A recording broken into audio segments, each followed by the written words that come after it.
Bonjour à tous, j'espère que vous allez bien. Aujourd'hui, je vais vous parler d'une théorie concernant un personnage de Jurassic World, le monde d'après, qui pourrait potentiellement revenir dans Jurassic World, la théorie du chaos. J'ai nommé le Giganotosaure de Biosyn. Alors, qu'est-ce qui pourrait indiquer que le Giganotosaure pourrait apparaître dans la série ? Eh bien, quelques temps avant la sortie de la première saison de la série, Captives nous avait publié des cartes en rapport avec la série, et sur l'une d'entre elles, il y avait le Giganotosaure. Alors, certains d'entre vous vont peut-être dire oui, mais ces cartes, ça montre pas des éléments de la série, sinon ce serait du spoiler.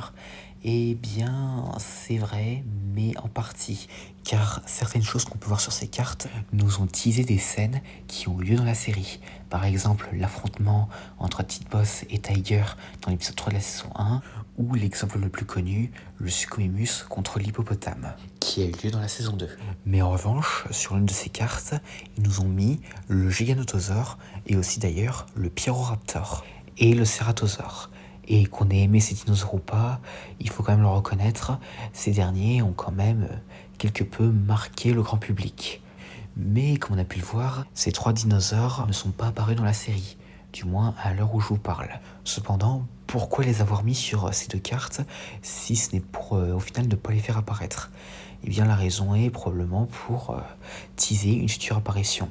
Surtout que tous les dinosaures qu'on a vus sur ces cartes captives sont tous apparus dans la série, bien que pas dans les scènes exactes qui nous sont montrées sur ces cartes. Mais bon, c'est pas le sujet. Et donc en tout cas, la présence du Giganotosaure, du Pyroraptor et du Ceratosaure sur ces cartes teaserait ainsi une future apparition. Mais bon, concentrons-nous sur le Giganotosaure. Alors déjà, on a une première indication pour une possible apparition de ce dernier. Cependant, comment pourrait-il apparaître ?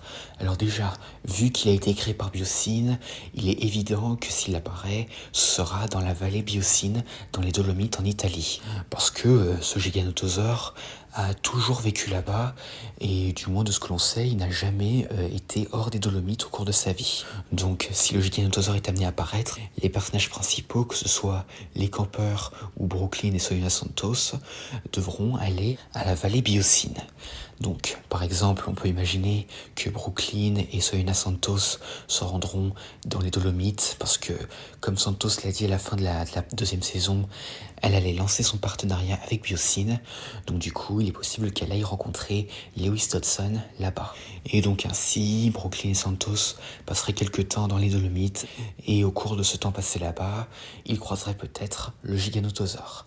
Et si les campeurs arrivent à suivre Brooklyn et Santos, eh bien il est possible que eux aussi se retrouvent face au Giganotosaure, qui deviendrait ainsi le nouvel antagoniste dinosaure pour les campeurs. Et peut-être même qu'on pourrait voir comment le Giganotosaure s'est retrouvé avec autant de cicatrices. Et donc du coup les campeurs seraient confrontés au Giganotosaure pendant quelques temps, jusqu'à ce qu'ils quittent les Dolomites pour suivre Santos vers Malte, ce qui donnerait lieu aussi par la même occasion à un alignement avec le monde d'après. Et pourquoi pas des connexions avec Jurassic World Rebirth. Et donc à part ça, voilà, c'est comme ça que j'imagine une apparition du Giganotosaure dans la série. Dites-moi en commentaire comment aimeriez-vous que le Giganotosaure apparaisse, et même si vous aimeriez le voir dans cette série. Et donc voilà, j'espère que cette vidéo vous aura plu, n'hésitez pas à venir ça dans les commentaires, et à la prochaine. Et n'oubliez pas, plus gros. Pourquoi faut-il qu'il soit toujours plus gros ?